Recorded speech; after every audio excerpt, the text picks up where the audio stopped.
caso a la ciudadana Norma Adela Saldívar, que en términos de lo dispuesto del artículo 141 del reglamento de la Ley Orgánica del Poder Legislativo, en virtud del permiso concedido al diputado Rodríguez García, secretario de esta mesa directiva, se tiene a bien habilitar a la ciudadana diputada Norma Adela Saldívar en tal calidad de secretaria. Asimismo, en virtud del permiso concedido al ciudadano diputado Juan Antonio Esparza Alonso, secretario de esta mesa directiva, se tiene a bien habilitar al ciudadano diputado Fernando Díaz León González en tal cargo. Y finalmente el ciudadano Jorge Bernardo Rodríguez como subsecretario de esta mesa directiva. Entonces procederíamos, como lo comenté, de acuerdo al artículo 104 de nuestra ley orgánica, suscrito de la manera más atenta al ciudadano diputado secretario de esta mesa directiva, Luis Fernando Díaz León González, ¿sí? Que se iba a pasar lista de asistencia y verificar el quórum de ley en relación a lo establecido por el artículo 44, fracción segunda de nuestro ordenamiento orgánico, e informarlo a esta presidencia. Compañero diputado, tiene usted el uso de la palabra. Gracias, con gusto. El diputado Guillermo Ulises Ruiz Esparza de Alba. Presente. Diputada Verónica Sánchez Alejandré. Presente. Diputado Osvaldo Rodríguez García. Con permiso. Con permiso de la presidencia. Diputado Juan Antonio Esparza Alonso. Diputada Norma Adela Guel Saldívar. Presente. De la Voz, el diputado Fernando Díaz de León, presente. Diputada Marta Cecilia Márquez Alvarado. Y diputado Jorge Barona Rodríguez. Presente. Diputado presidente, le indico que tenemos quórum de ley para empezar estos trabajos de la sesión de la Diputación Permanente. Todas que se ha cumplido el quórum con los permisos del diputado Osvaldo Rodríguez García y del diputado Juan Antonio Esparza Alonso, procedemos de acuerdo al dispuesto del artículo 40, fracción tercera de la Ley Orgánica del Poder Legislativo. Esta presidencia tiene a bien declarar los trabajos de la primera sesión ordinaria de la Diputación Permanente y enseguida somete ante su recta consideración, compañeros diputados, el siguiente orden del día. Primero, lectura y aprobación en su caso del acta de la sesión ordinaria de la Diputación Permanente, celebrada el miércoles 20 de abril del año 2016. Segundo, asuntos en cartera. Tercero, asuntos generales. Cuarto, citada la próxima sesión previa dispuesta por el artículo 133 del reglamento de la Ley Orgánica del Poder Legislativo. Y quinto, clausura los trabajos de la sesión ordinaria de la Diputación Permanente. Señores legisladores, en relación económica, síganse manifestar si están de acuerdo con los puntos del orden del día. Para tal fin, solicito a la ciudadana Norma Adela Guel Saldívar informe a la presidencia del resultado de la votación emitida. Compañera diputada, tienen uso de la palabra. Solicito a los integrantes que conforman esta Diputación Permanente para el primer periodo de receso del tercer año de ejercicio constitucional se sirvan manifestar en votación económica si están de acuerdo en el orden del día que se nos ha dado a conocer por parte del diputado presidente. Me permito informarle que ha sido aprobado por unanimidad. Muchas gracias, compañera diputada. Con finalidad de dar pleno cumplimiento a nuestro siguiente punto, solicito atentamente al ciudadano Fernando Díaz León González, secretario de esta mesa directiva, se sirva a dar lectura al acta de la sesión ordinaria celebrada el miércoles 20 de abril del año 2016, en cumplimiento de lo dispuesto por el artículo 44, fracción quinta de la Ley Orgánica del Poder Legislativo del Estado de Aguascalientes y conforme al artículo 137, fracción tercera del propio reglamento. Compañero diputado, tiene el uso de la palabra. Con el permiso de la presidencia, esta secretaria a mi cargo amablemente solicita a la propia presidencia la dispensa de la lectura integral del acta de la sesión de la Diputación Permanente celebrada el miércoles 20 de abril del año 2016, en virtud de que los ciudadanos que conforman esta 62ª legislatura recibieron con suficiente antelación la misma, a efecto de realizar las observaciones pertinentes, esto con la finalidad de solo proceder a la votación de su contenido. Conforme a la propuesta presentada por nuestro compañero diputado Fernando Díaz León González, secretario de esta mesa directiva, solicito a la Diputación Permanente se sirva a manifestar en votación económica si están de acuerdo en dispensar la lectura integral del acta de la sesión anterior, con la finalidad de solo proceder a la votación de su contenido. Para tal efecto solicito al propio diputado se sirva a comunicar a esta presidencia el resultado de la votación emitida. Compañero diputado, tiene uso de la palabra. Compañeros diputados, el sentido de su voto de forma habitual. Diputado presidente, le indico que ha sido dispensada la lectura integral de este acta anterior. Muchas gracias, compañero.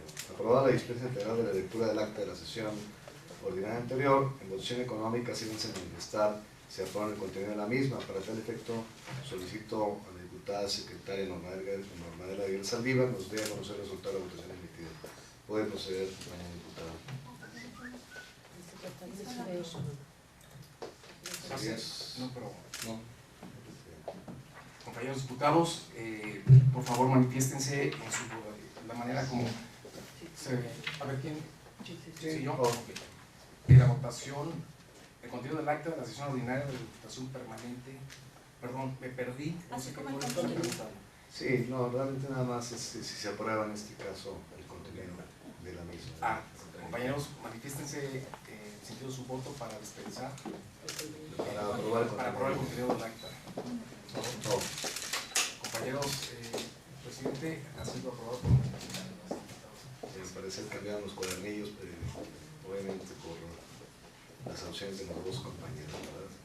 Toda vez que ha sido aprobado el contenido del acta de la sesión ordinaria del 20 de abril del año 2016, solicito a los diputados secretarios de la mesa directiva se sigan a remitir al libro de actas de esta 62ª legislatura para los efectos de su debida consulta pública.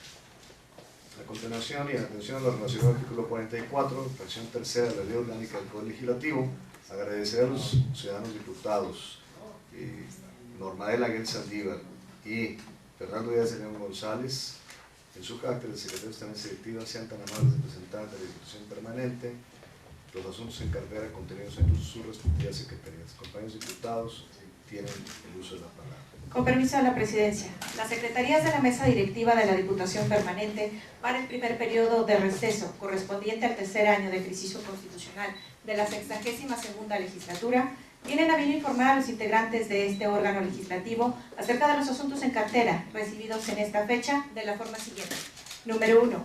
Iniciativa por la que se reforman las fracciones segunda y tercera y se adiciona una fracción cuarta al artículo 162 de la Ley Orgánica del Poder Legislativo del Estado de Aguascalientes.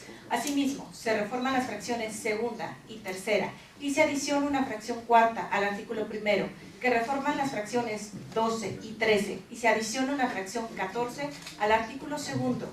Se adicionan un título quinto denominado de la Unidad de Igualdad de Género, un capítulo primero del objeto, integración y atribuciones, un capítulo segundo de las sanciones y los artículos 51, 52, 53 y 54 del reglamento de los órganos auxiliares del Congreso del Estado de Aguascalientes, presentada por el ciudadano diputado Leonardo Montañez Castro, integrante del Grupo Parlamentario del Partido Acción Nacional.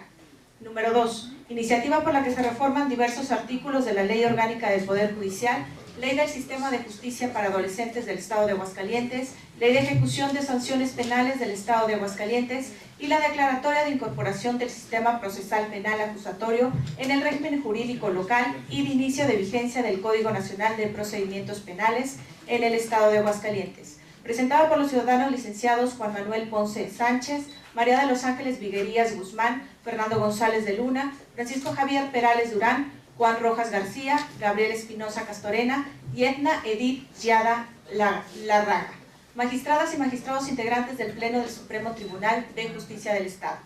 Asuntos sobre los cuales, con fundamento en lo dispuesto por el artículo 122 de la Ley Orgánica del Poder Legislativo, respetuosamente solicito a la Presidencia de esta Diputación se sirva a someter a consideración ante los ciudadanos legisladores si están de acuerdo en dispensar la lectura integral en virtud de que se cuenta con una copia de dichos asuntos. Es cuanto. Gracias, compañera. Una vez que los integrantes de la Diputación Permanente recibieron vía correo electrónico con suficiente antelación un ejemplar de dichos asuntos, pregunto a los ciudadanos legisladores si aprueban la dispensa integral de la lectura en términos de lo dispuesto por el artículo 122 de la Ley Orgánica del Poder Legislativo, para lo cual solicito al ciudadano diputado Fernando Díaz de León González de cuenta el resultado de la votación emitida. Solicito a los integrantes que conforman la Diputación Permanente para el primer periodo de receso del tercer año de ejercicio constitucional se sirvan a manifestar en votación económica si están de acuerdo en la dispensa de la lectura integral solicitada. Compañeros, diputado presidente, le indico que ha sido aprobado por unanimidad de los diputados Muchas gracias, compañero diputado. Aprobada la dispensa de la lectura integral del asunto referido, puede usted continuar, diputado. En los siguientes.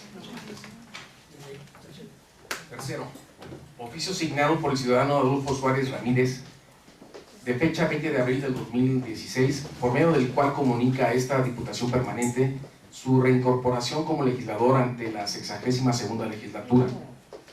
Cuarto, oficio firmado por la ciudadana María Marcela Durán Madrigal, directora general del Sistema para el Servicio y Desarrollo Integral de la Familia, por medio del cual solicita a la Comisión de Vigilancia de la 62ª legislatura la revisión contemporánea del primer, segundo y tercer trimestre del año 2016.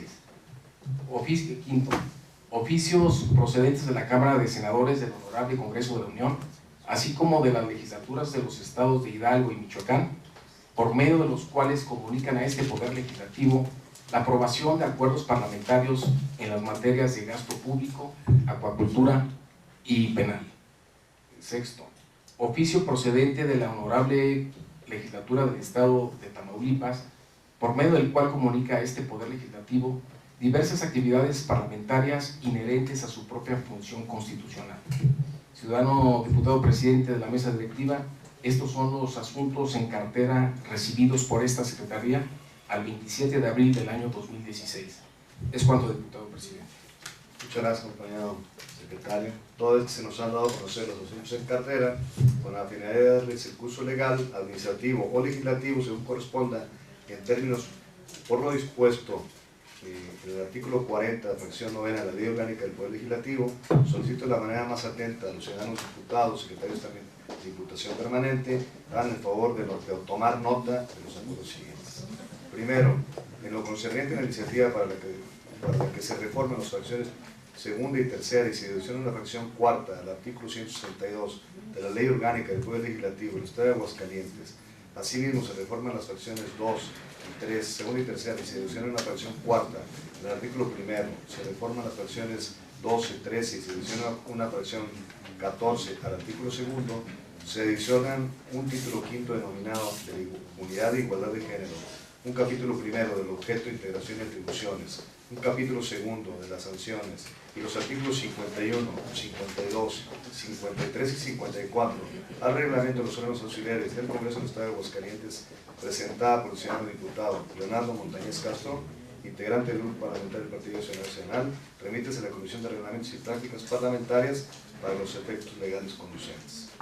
Segundo, en lo concerniente a la iniciativa por la que se reforman diversos artículos de la Ley Orgánica del Poder Judicial, Ley del Sistema de Justicia para Adolescentes del Estado de Aguascalientes, Ley de Ejecución de Sanciones Penales del Estado de Aguascalientes y la Declaratoria de Incorporación del Sistema Procesal Penal Acusatorio en el régimen jurídico local y de inicio de vigencia del Código Nacional de Procedimientos Penales en el Estado de Aguascalientes, presentada por los ciudadanos licenciados Juan Manuel Ponce Sánchez, María de los Ángeles Miguelías Guzmán, Fernando González de Luna, Francisco Javier Perales Durán, Juan Rojas García, Gabriel Espinosa Castorena y Edna Edith Yado Larraga, magistradas y magistrados integrantes del Pleno del Supremo Tribunal de Justicia del Estado.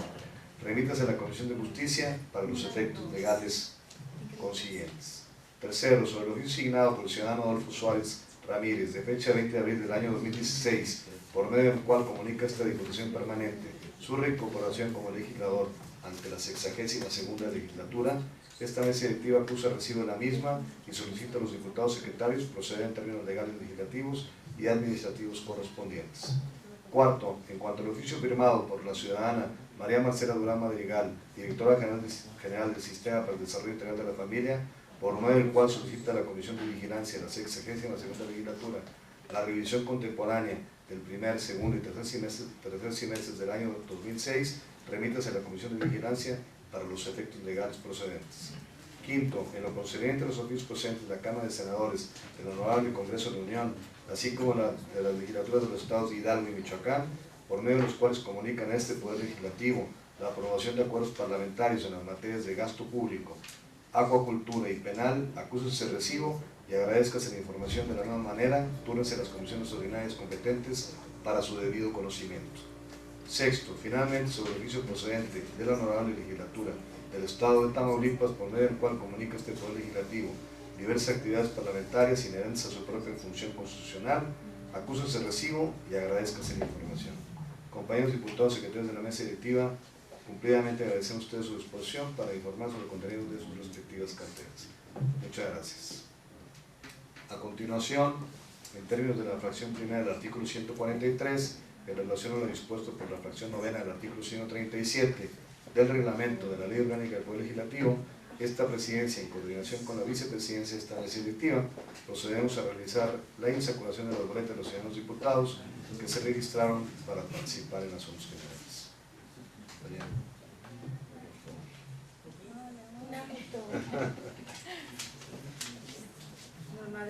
Norma Guel Saldívar.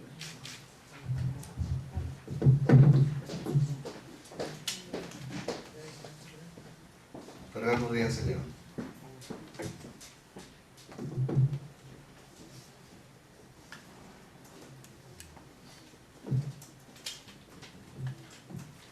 Yo me acuerdo en el coche. Verónica Sánchez Alejandro. Jorge Barona Rodríguez. Miguel Mauricio Ruiz Esparza Leal. Muchas gracias, compañera. Conforme a lo dispuesto por la fracción tercera del artículo 143 del reglamento de la Ley Orgánica del Poder Legislativo, esta presidencia tiene a bien abrir el debate, tiene a bien abrir la participación de nuestra compañera Normita. Norma de la Guelsa. Con su permiso, diputado presidente, medios de comunicación y público en general que nos acompaña el día de hoy. En esta intervención quiero apoyar la postura de mi compañero diputado Eduardo Rocha Álvarez, quien señaló en días pasados la conducta de Juan Antonio Martín del Campo, quien al parecer no logra comprender el significado de imparcialidad. Por lo que el día de hoy hago referencia a la conducta del alcalde en pleno proceso electoral, toda vez que su proceder constituye infracciones de la normatividad electoral emanada de la reforma electoral del Estado. El alcalde olvidó cerrar filas en cuestión del uso de recursos públicos y olvidó que él representa a la ciudadanía. Hoy tenemos nuevas reglas que nos deben de dar como resultado mayor equidad y por lo visto el ingeniero Juan Antonio Martín del Campo desconoce esta normatividad, pues su actuar cae en una violación de los principios de imparcialidad. El alcalde debe comprender que los actores políticos y las autoridades locales estamos llamadas a sumar esfuerzos, convocando a las candidatas y a los candidatos a hacer campañas de propuestas y trabajar siendo conocedores de nuestra ley. La conducta del alcalde constituye infracciones sistemáticas de la normatividad electoral por la manifestación y difusión de expresiones verbales que constituyen propaganda gubernamental en radio y prensa, respecto de la obra pública y obras de gobierno, promocionándolas a título personal y por consecuencia para favorecer al Partido Acción Nacional, que es el instituto político del cual emanó su gobierno y en el cual milita. Lo anterior, imputable a dicha autoridad municipal por realizarse dentro del periodo que comprenden las campañas electorales, del 3 de abril al día 1 de junio del 2016, en el marco del proceso electoral local 2015-2016. El presidente municipal en funciones viola los principios de imparcialidad, neutralidad y equidad en la contienda, que están obligados a respetar los servidores públicos, más aún, él siendo servidor público de rango más alto y electo popularmente. El artículo 242 de la LEGIPE y artículo 134, párrafo octavo de la Constitución Política de los Estados Unidos Mexicanos, obliga a suspender toda propaganda gubernamental durante el transcurso de las campañas políticas del presente proceso electoral. La segunda violación reviste la gravedad de que en uso de recursos públicos, bajo responsabilidad del presidente municipal, se realice promoción personalizada en cuanto a la construcción de obra pública y la protección del gremio abarrotero. Lo anterior, implícitamente a favor del Partido Acción Nacional y sus candidatos que contienden en el instaurado proceso electoral local. Dicha propaganda, y manejo de imagen personalizada a costa del gobierno municipal transgrede el artículo 41, base tercera, apartado C de la Constitución Política de los Estados Unidos Mexicanos para el proceso electoral federal 2014-2015, acuerdo el cual, en su artículo 5, establece las excepciones de la regla general que impide la difusión de la propaganda gubernamental en periodo de campaña electoral. Dicha promoción es posible realizarla por excepción en materia de educación, salud o protección civil, pero bajo la salvedad que deberá realizarse bajo una imagen institucional sin hacer ilusión a frases, imágenes, voces, símbolos, logotipos, eslóganes o cualquier otro tipo de referencia a una administración o a sus campañas de difusión. Lo anterior, atendiendo al principio de equidad en la contienda, consistente en evitar que los entes públicos puedan influir en las preferencias electorales de todos los ciudadanos. Hoy manifiesto mi postura, pues no podemos dejar pasar esto, pues debilita nuestra democracia y enrarece en el clima de participación, civilidad y paz social. Al parecer, al presidente municipal de Aguascalientes se le olvidó que la democracia es una construcción colectiva y prefirió trabajar en contra de la ley.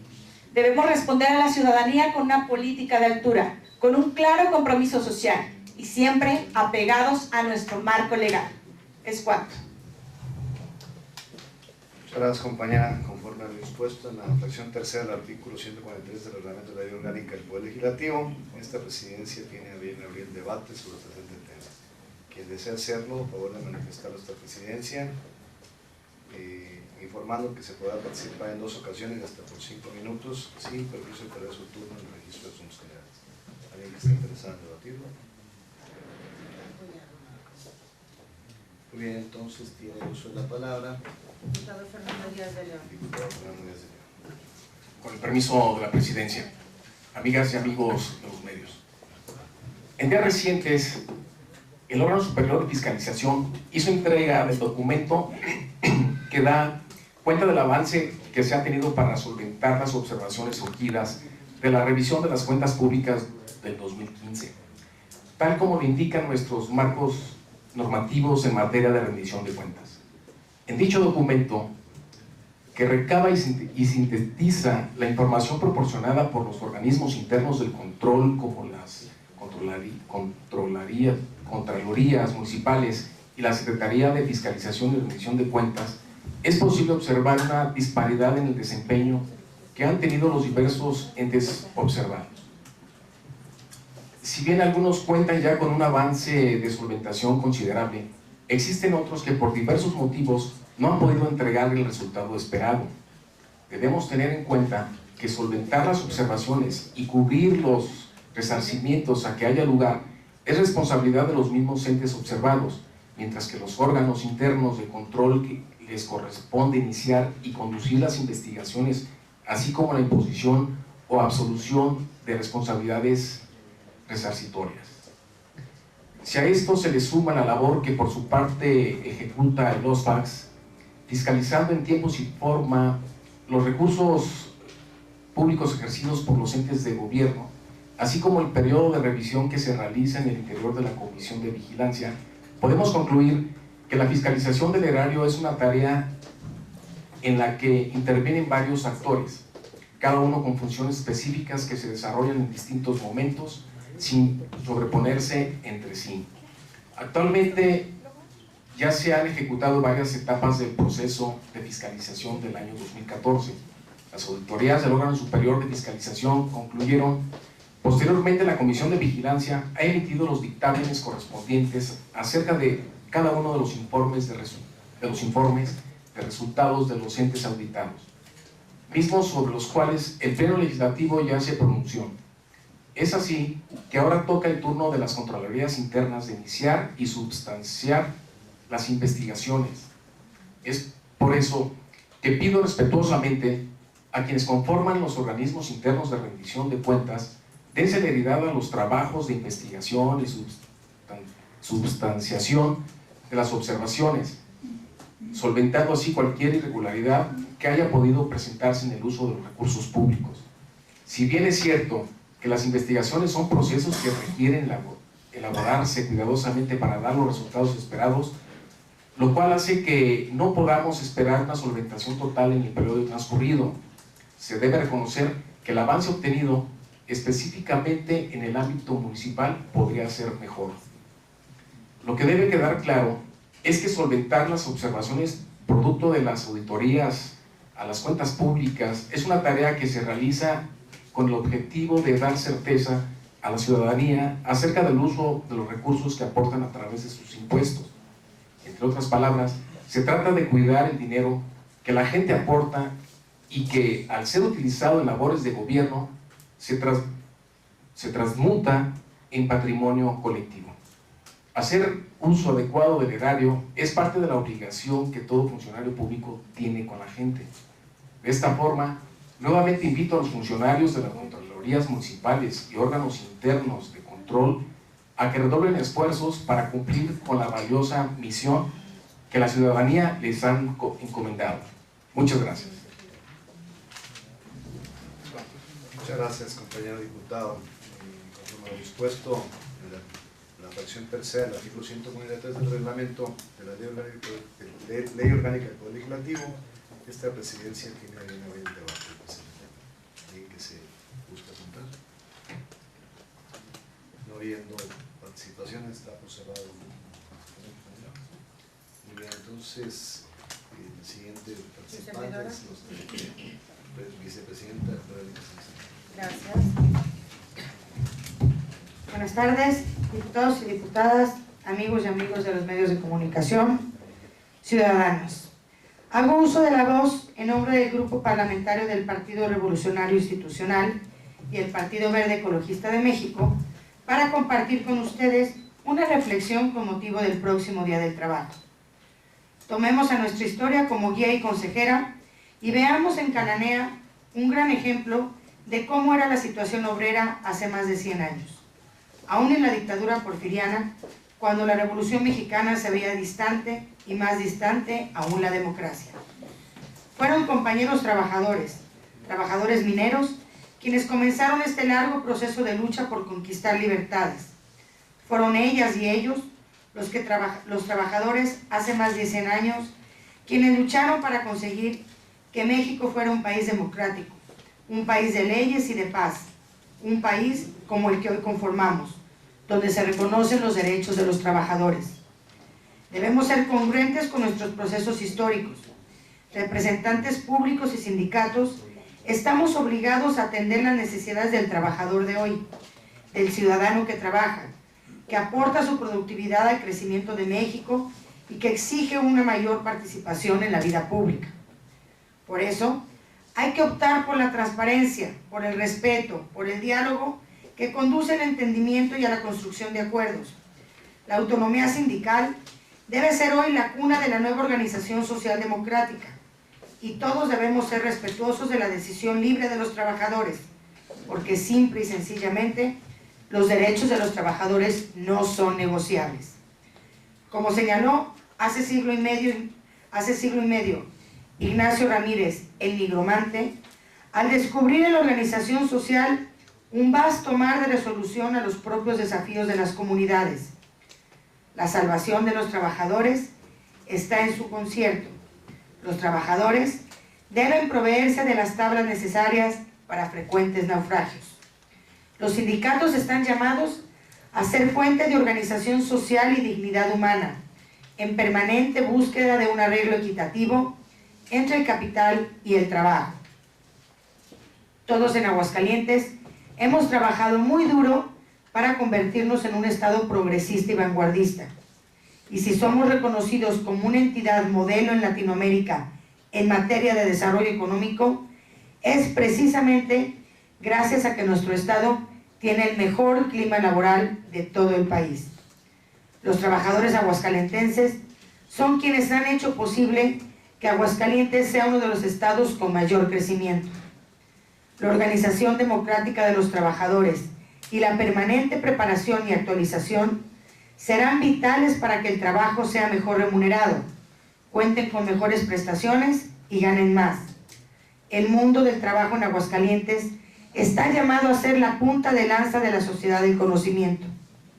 en la medida en que los sindicatos, asociaciones, partidos políticos, parlamentos y gobiernos tiendan puentes entre sí y abran sus espacios a una mayor injerencia ciudadana, la democracia será más vigorosa.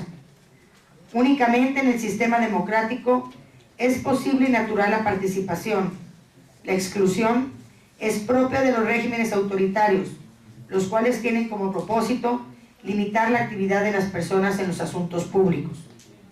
Aguascalientes y México requieren una sociedad civil organizada, fuerte y participativa que colabore en la mejora continua de nuestra democracia y sus instituciones.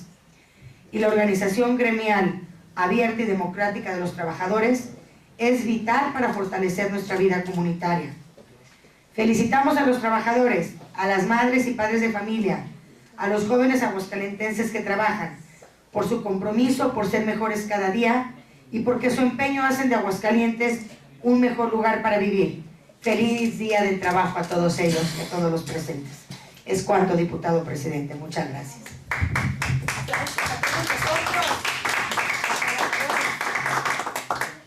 Muchas gracias, compañera. ¿Alguien desea participar en el debate? No habiendo participantes, cierra el asunto, compañera. Así es, lo doy por cerrado. Entonces tiene la palabra el diputado Jorge Barona. Así es. Con su venia, presidente, quiero expresar mi más amplio reconocimiento al diputado Ulises Ruiz Esparza, presidente de la Diputación Permanente, por el desempeño serio, respetuoso como presidente de esta Diputación. Junto con él, mi reconocimiento a todos los integrantes de esta Diputación Permanente por el trabajo que se ha realizado a lo largo de estos 45 días. Y de manera más amplia a todos los integrantes de la 62ª legislatura, porque la mayoría de las comisiones legislativas han estado sesionando regularmente para resolver propuestas de dictámenes y atender diversas iniciativas de ley que están en nuestra agenda legislativa, y que con esto estamos dando un gran impulso al trabajo parlamentario que nos corresponde, independientemente de que es un periodo de receso. Todos estamos trabajando de manera seria, regular, responsable. Por eso, para todos, mi personal reconocimiento, y reitero en particular al presidente de la Diputación Permanente, el diputado Ulises Ruiz Esparza. Es cuanto. Muchas gracias, compañero. ¿Alguien que quisiera agregar algo? Unirme a la felicitación. No, muchas gracias.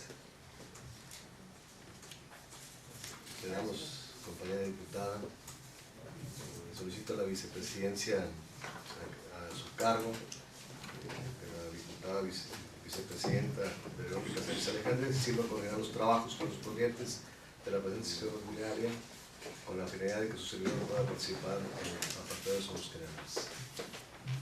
Con todo gusto, diputado Guillermo Ulises Ruiz Esparza de Alba, presidente de la mesa directiva de la Diputación Permanente. Esta presidencia tiene a bien concederle el uso de la palabra. Gracias, compañera. Bueno, primero, agradecer sus palabras, licenciado. Agradecer a todos mis compañeros. Antes de iniciar con mi punto a debatir, de verdad, sí les quiero decir que he sentido todo el apoyo, el trabajo, todo el respeto por parte de todos ustedes, inclusive por parte de los otros poderes, donde precisamente el asunto que voy a tratar ha sido platicado con todos los actores, algo que me preocupa, pero que, insisto, ha sido con un pleno respeto a la autonomía de este Poder Legislativo. Así lo haré saber también en mi discurso del próximo día 30 de abril. Decía comentar algo que yo quiero poner a debate, que es básicamente la norma 046. Todavía tardé un poco en revisar esta norma, que me tenía muchas dudas, que es relativa a violencia familiar, sexual y contra las mujeres. Habla de criterios de prevención y atención. A mí me preocupa porque esta norma, que fue modificada el 24 de marzo de este año, en donde modifica 4 de sus puntos y fue publicada en el Diario Oficial de la Federación, estas modificaciones consisten en que adolescentes, entre comillas, mayores de 12 años, podrán solicitar la interrupción legal del embarazo con la simple manifestación bajo protesta de decir verdad de ser un producto de una violación. Por otra parte, a pesar de su edad, no será necesario solicitar la autorización de su padre, de sus padres o tutores. Yo quiero decirles algo, lo platicaba con algunos actores, ya les comenté, ellos decían que era posiblemente una norma, un acuerdo administrativo que no nos obligaba como Estado. Después había otras interpretaciones. Es algo que vamos a valorar y que yo les pido que sí valoremos esta semana, la siguiente, que ya iniciará en este caso ya el periodo de sesiones, puesto que a mí me preocupa de sobremanera que estemos yendo en contra de nuestro Código Civil, que habla de la tutela de los padres, al permitirles a los niños, porque yo no puedo llamarles adolescentes, de 12 años, que puedan abortar simple y sencillamente con la firma de un formato. Segundo, va contra nuestra propia ley de niños, niñas y adolescentes. Para mí se contrapone lo que estaba checando ahorita, la de víctimas con la de ley de niñas, niños y adolescentes. Sí, y tercero, en este caso nuestro Código Penal, que especifica claramente cuando se pueda tener en este caso un aborto. Más allá del debate que se pueda dar de quién puede estar a favor o no de esto, a mí me preocupa que se estén trastocando las leyes y la autonomía del Estado. Por lo mismo, insisto, no puede ser que con una simple firma una niña o adolescente pueda recurrir al aborto. Y la verdad, creo que no cumple con los ordenamientos dicha norma oficial y dicho formato. ¿Sí? Esto obligaría a los médicos a practicar el aborto a niñas y adolescentes que, habiendo cumplido los 12 años, lo soliciten sin la autorización de sus padres o tutores. Si bien existe en este caso, en esta norma, la posibilidad de la objeción de conciencia de los médicos, la Secretaría de Salud tendría la obligación de garantizar ese derecho con otro personal que no vaya a aludir lo que es la objeción de conciencia. Yo siento que las y los diputados de esta legislatura estamos obligados a impugnar dicha norma oficial, ya que debemos salir en defensa de la autonomía de Aguascalientes como Estado libre y soberano. Yo tengo preparado inclusive aquí una controversia constitucional, lo presentaré ante las instancias correspondientes con todo el respeto.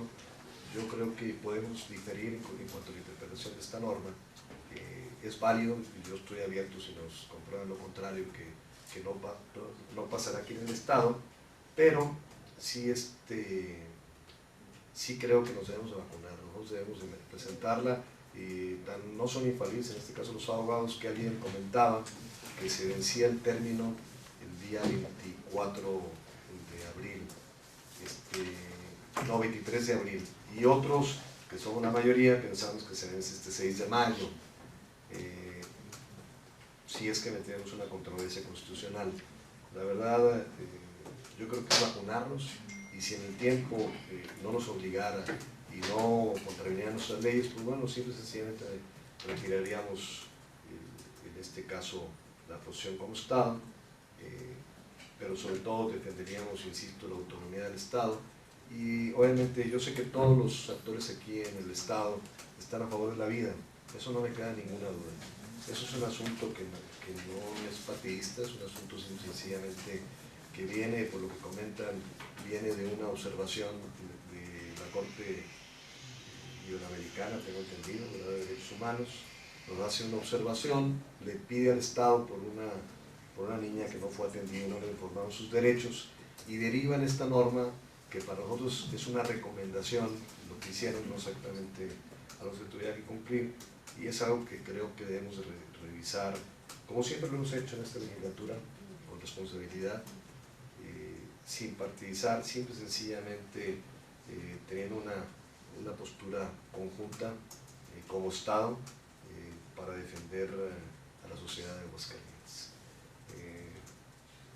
Básicamente yo les pido la apertura, ya hemos tenido diálogos entre nosotros, ¿sí?, para seguir valorando este asunto, ¿sí?, y la verdad es que una reglamentación, es una norma, puede ir en contra de las leyes y la autonomía del Estado.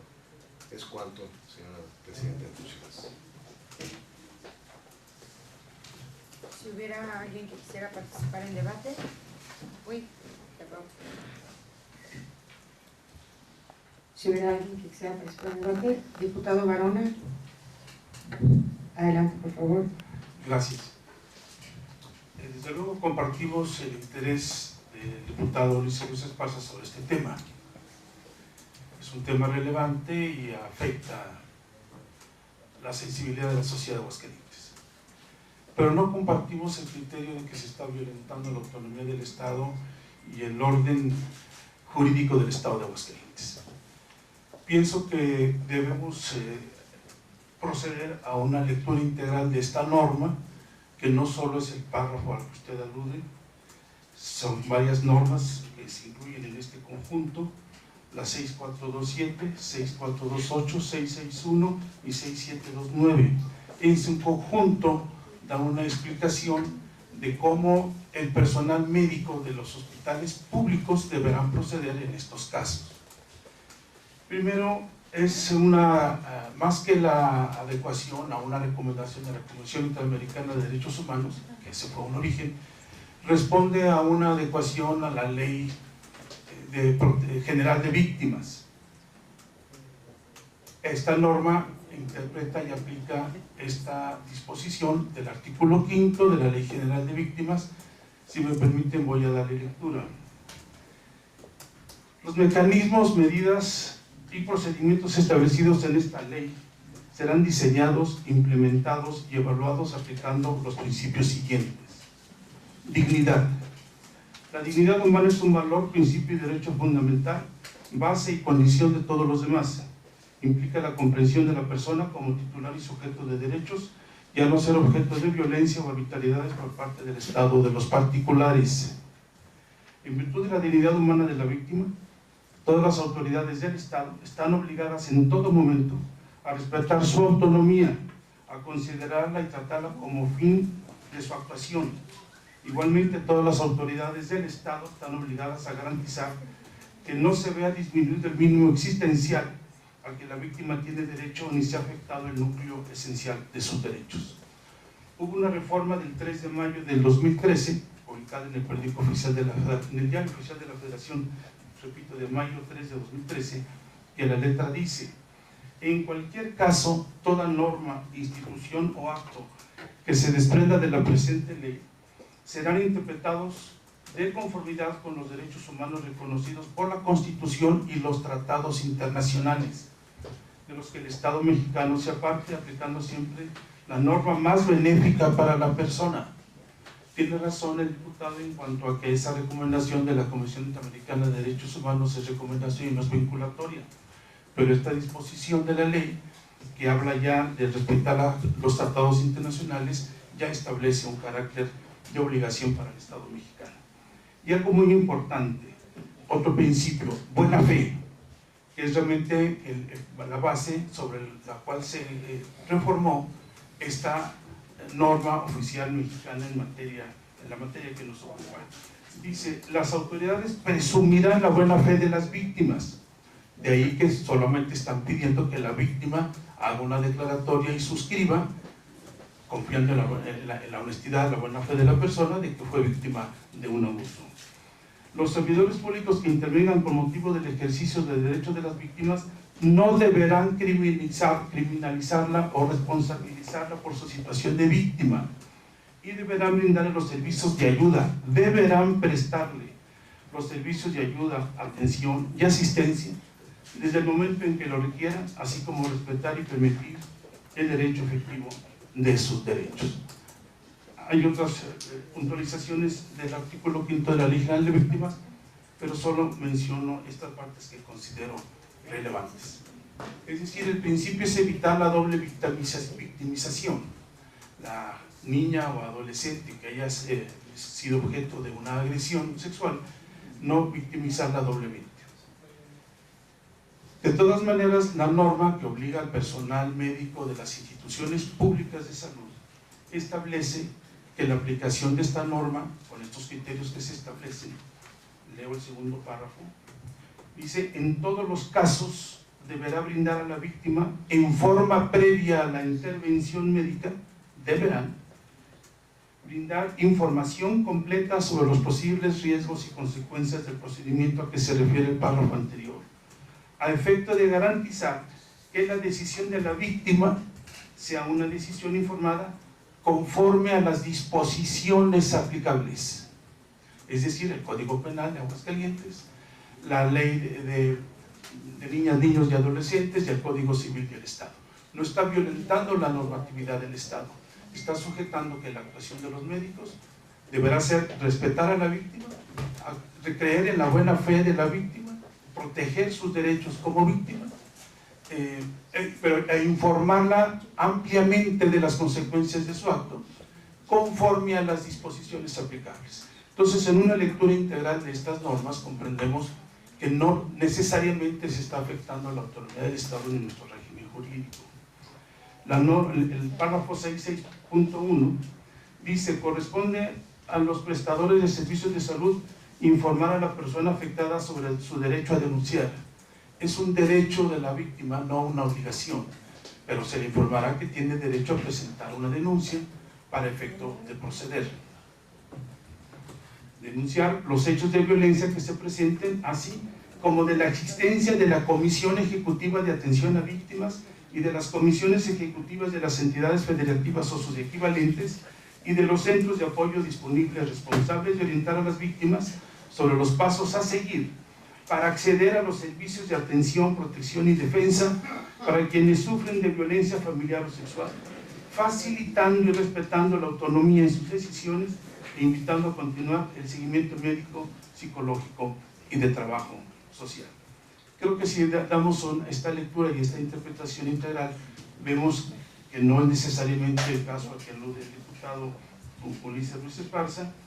De todas maneras, como él mismo señala, ya ha habido un diálogo con representantes de otros poderes públicos, el Poder Judicial del Estado, el Poder Ejecutivo y la Comisión Estatal de Derechos Humanos, para integrar un grupo de trabajo y de manera conjunta analizar el tema y de manera conjunta tomar una decisión respecto a si procediese una controversia constitucional o el caso de un exhorto a la Autoridad de Salud para la interpretación y aplicación de esta disposición.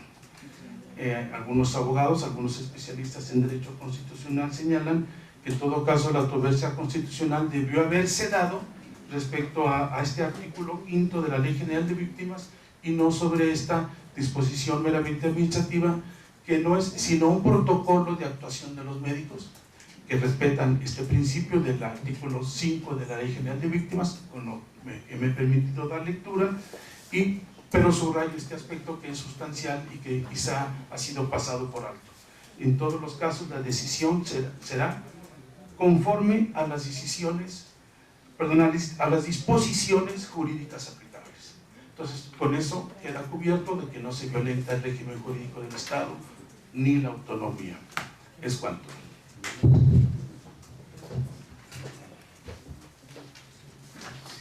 Si me permitiera, compañera, ojalá y así fuera. De verdad, si es conforme a las disposiciones aplicables, respetándolas, eso es lo que precisamente nos mueve a tener nuestra duda. La verdad es que, de acuerdo a lo que usted ahorita comenta, yo no creo que una niña tenga capacidad de entendimiento para que le expliquen sus derechos a los 12 años, de acuerdo como lo dice aquí el formato, porque no habla sin la tutela de los padres. O sea, yo tengo ahí esa duda, independientemente del formato o no. Sí, efectivamente no podemos hacer una doble victimización y criminalizar, pero yo creo que se abrió una puerta peligrosa, puesto que también puede haber casos de que una niña de 12 años pues haya tenido un acto, en este caso no hay un extremo, ¿no? Incesto, los padres saben que no tienen la necesidad de denunciar, simple y sencillamente le hacen que viven con en este caso el formato, ¿verdad? La misma gente que abusó y deja la posibilidad de algo que no se vaya a atacar. La verdad es que la ley en este caso de víctimas, que yo creo que se contradice la ley de víctimas, la ley general de víctimas con la ley de niñas, niños y adolescentes en algunos puntos, ¿sí? Están en el mismo nivel, pero si nos vamos precisamente a la Constitución, que es la que garantiza, por encima están los derechos de las niñas y niños. Entonces yo por ahí precisamente aduciría eso. La verdad es que, insisto, esa buena fe que se presume, a mí se me hace abrir una puerta muy peligrosa, y lo que es la Ley General de Víctimas no habla de un formato en ninguna parte. Yo estuve leyéndolo todavía ahorita, me esperé un momento para leerlo, inclusive también las atribuciones que tenemos nosotros ahorita, en este caso en la permanente, no habla de un formato, habla efectivamente de conforme a las disposiciones legales aplicables, ¿sí? Pero no habla de un formato, y eso es lo que me preocupa en este caso. Ya cuando se va de la Ley General de Víctimas, se va a un formato que es la NOM 046. Voy a hacer nomás unos comentarios a lo que decía mi compañero, en este caso Leonardo Montañez, y algo que platicaba antier con el obispo, que me decía, en este caso, decía Leonardo, que si para entrar un muchacho a la radio, una entrevista, por ejemplo, con todos ustedes, los medios de comunicación, tiene que tener la autorización de sus padres. ¿Sí? Ahora resulta que para entrar a un aborto no tendría que tenerlos. La verdad, me decía también el señor obispo, dice, es que no entiendo, ustedes acaban de modificar una ley en donde ahora ya obliga a casarse a los muchachos hasta los 18 años, hasta cumplir la mayoría de edad, y ahora cómo va a permitirse en este caso, con una ley que no es local, que una niña de 12 años pueda abortar sin el consentimiento de sus padres. Tiene unos alcances, yo sé que también me preocupa, en este caso, todos los actores. Yo lo que pido nada más es que tengamos una revisión puntual para no dejar una puerta abierta, y que los que esté blindado, como ya lo ha hecho en otras leyes. Hicimos un esfuerzo muy grande en nuestra propia ley de niñas, niños y adolescentes, ¿sí? En donde tuvimos todas las fuerzas de acuerdo y vimos por nuestros niños. Y hemos visto en este caso por la autonomía del Estado. Yo lo que pido es que si con argumentos, usted me habla del argumento de la Ley General de Víctimas, yo estoy abierto para revisarlo. Hace 5 minutos, pero antes de entrar, insisto, todavía está revisando esto, yo tengo mis dudas, y es una duda que creo que es muy razonable y que creo que todos estaremos dispuestos a revisarla para proteger al Estado. Es cuanto. Si me permite nuevamente, estoy de acuerdo en que, ya lo planteaba hace un momento, en que nos reunamos a debatir y analizar el tema cuidadosamente, de extremo a extremo, para proceder en consecuencia. 2 observaciones. 1. Efectivamente la ley no habla de formato, no utiliza la palabra formato, pero el primer párrafo del artículo 5 de la Ley General de Víctimas dice, a la letra, los mecanismos, medidas y procedimientos establecidos en esta ley serán diseñados, implementados y evaluados aplicando los principios siguientes. Esto es, remite a las formas o los procedimientos que fijará la autoridad de salud para aplicar en este caso concreto la ley. Esta norma oficial solamente la puede expedir la Secretaría de Salud Federal. Entonces, está en un ejercicio de una facultad constitucional del gobierno federal, por eso no es una invasión de soberanía. En cuanto a lo de los padres, la autoridad de salud, de acuerdo con esto, deberá ajustar su decisión a las disposiciones jurídicas aplicables. Entonces, si la ley de niñas, niños y adolescentes me dice que para las actuaciones de estos menores de edad se contará o deberá contar con la opinión de los padres o del tutor, la autoridad de salud deberá citar o mandar llamar o comparecer a los padres para que opinen al respecto. Simplemente creo que es de sentido común que si una chamaquita de 12 años o más, menor de edad, llega con un tema de esos, la primera pregunta, ¿dónde están tus papás? Usted le alude a un tema que es una realidad que no se ha abordado, el problema del incesto. Si es un problema que se presenta en Aguascalientes y es muy delicado, y obviamente es un tema que las familias esconden. También habrá que ver qué se puede hacer en esa materia, tanto desde el punto de vista legislativo como de la actuación de las autoridades correspondientes, tanto judiciales como de salud.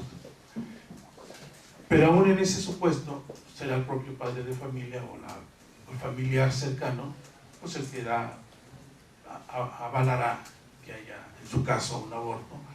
Después de todo este procedimiento de información, dicen que no se tomará una decisión sin que previamente haya todo un procedimiento de información a la víctima. Tiene razón, una niña de 12 años seguramente no tiene suficiente criterio para entender muchas de estas cosas. Pero ahora habrá los procedimientos para poder explicar a estos menores de edad todas las implicaciones que tiene la situación que está sufriendo o viviendo en este momento y las consecuencias de su decisión de un aborto. Si nos atenemos a la interpretación hermenéutica de esto, quiere decir que la autoridad de salud, antes de proceder, consultará hasta con las autoridades judiciales, con los padres de familia, verá qué dice el Código Penal, qué dice la Ley de Niñas, Niños y Adolescentes y el Código Civil del Estado.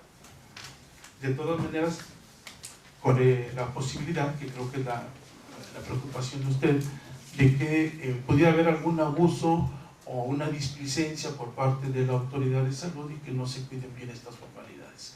Bien, ya serán situaciones circunstanciales y se podrá proceder. Me parece muy absurdo pensar que simplemente una niña fue violada, los padres no se dan cuenta, y que la niña por su propia voluntad llega al Instituto de Salud y quiere que le practiquen un aborto. Creo que la norma está bien redactada, si bien quizá procediese alguna precisión en algunos de esos términos, de ahí que hace rato aludía yo que más que a la posibilidad de una controversia constitucional, un exhorto a la autoridad de salud para la interpretación y aplicación correcta de esta norma tan controvertida. Es cuanto. Sí, quisiera cerrar. Realmente precisamente es garantizar precisamente lo que usted comenta. A mí me preocupa garantizar todo lo que debe hacer y efectivamente hemos estado hablando con las autoridades, con otros poderes y es importante ver cuál va a ser la posición en este caso del Estado y es algo que reitero, invito a que revisemos a detalle para garantizar todo lo que hemos comentado aquí en el Estado. Es cuanto, compañera presidenta de mociones. Muchas gracias. Cierra el tema.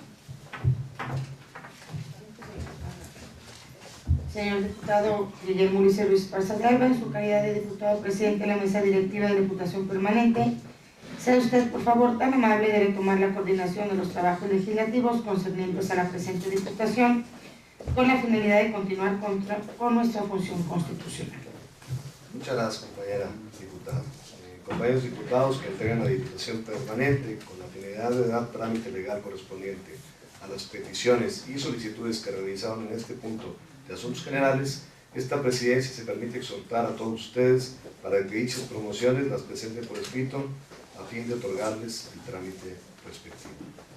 Concluido lo anterior, me permito citar a los miembros de la Diputación Permanente y al Pleno Legislativo para la siguiente sesión previa en la que se habrá de elegir a los diputados integrantes de la mesa directiva que coordinará los trabajos legislativos para el segundo periodo ordinario de sesiones, correspondientes al tercer año del ejercicio constitucional, a celebrarse el próximo sábado 30 de abril del año 2016, en punto de las 10 horas, en el Salón de Sesiones Soberana Convención Revolucionaria de Aguascalientes.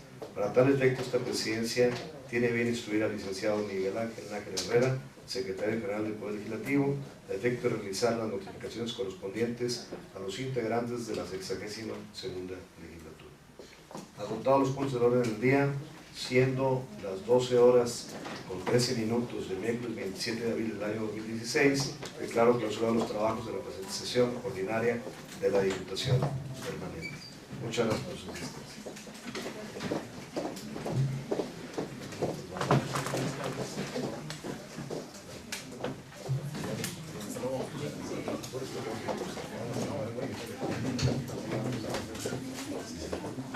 ¿Qué hay, Rafa? ¿Cómo estás? Qué bueno, bien, también, gracias.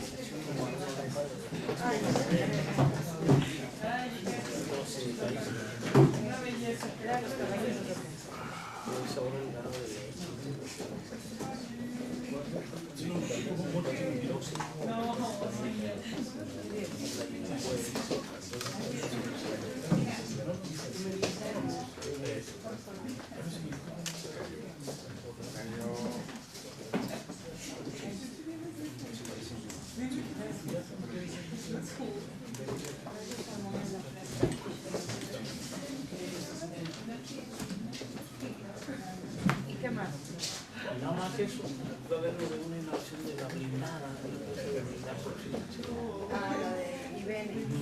Se canceló el viernes, entonces ya no hay nada. Sí, sí, IBM, ¿no? Sí. Y la tercera etapa de la costa el 4 de mayo.